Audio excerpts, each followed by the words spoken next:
आज हम बात करेंगे भारत के नए twin engine deck based fighter यानी टेड बीएफ की, जो हाल ही में चर्चा का केंद्र बना हुआ है।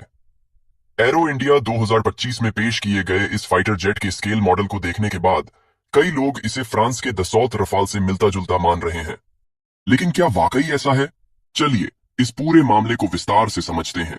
टेड बीएफ को भारत की एरोनॉटिकल डेवलपमेंट एजेंसी एडीए द्वारा विकसित किया जा रहा है।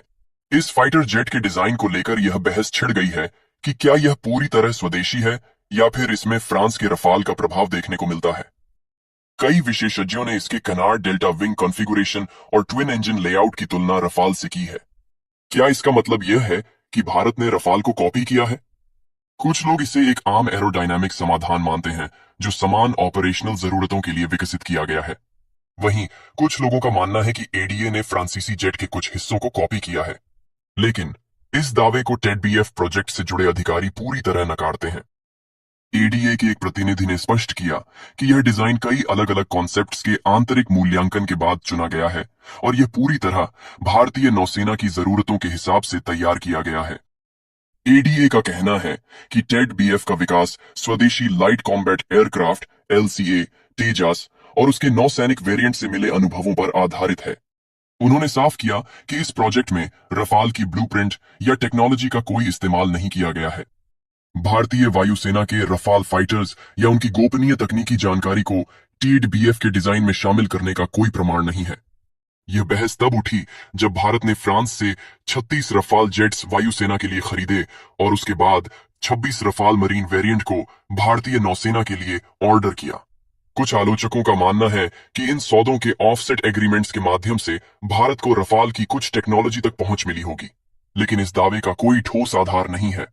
अगर हम तकनीकी रूप से टेड बीएफ और रफाल की तुलना करें तो दोनों में कई महत्वपूर्ण अंतर दिखाई देते हैं। सबसे प्रमुख अंतर है डाइवर्टरलेस सुपरसोनिक इनलेट्स डीएसआई का उपयोग, जो टेड बीएफ की स्टेल्थ विशेषताओं को बढ़ाता है। इसके अलावा टेड बीएफ विशेष रूप से आईएनएस विक्रांत और आईएनएस विक्रमादित्य जैसे एयरक्राफ्ट कैरियर्स के लिए डिजाइन किया गया है और इसमें एक फोल्डिंग विंग मैकेनिज्म दिया गया है जो रफाल के लैंड बेस्ड वेरिएंट में नहीं है। आकार की बात करें तो टीईडीबीएफ रफाल एम से बड़ा होगा। इसकी लंबाई लगभग 2 मीटर अधिक होगी और इसका maximum take off weight 26 ton तक होगा, जो रफाल एम के 24C-5 टन से अधिक है। इससे यह साफ होता है कि टेड बीएफ में अधिक फ्यूल और हथियार ले जाने की क्षमता होगी, जिससे यह समुद्री अभियानों के लिए ज्यादा कारगर साबित होगा। भारतीय नौसेना ने इस डिजाइन को इसलिए चुना है क्योंकि यह एक 5th जनरेशन माइनस फाइटर के रूप में उभर रहा है। इसका मतलब यह है कि यह आधुनिक सुविधाओं, कैरियर ऑपरेशन और मल्टी रोल क्षमताओं पर फोकस करेगा, लेकिन पूरी तरह स्टेल्थ जैसे फीचर्स पर जोर देने के बजाय इसे किफायती और व्यावहारिक रूप से जल्द विकसित किया जाएगा।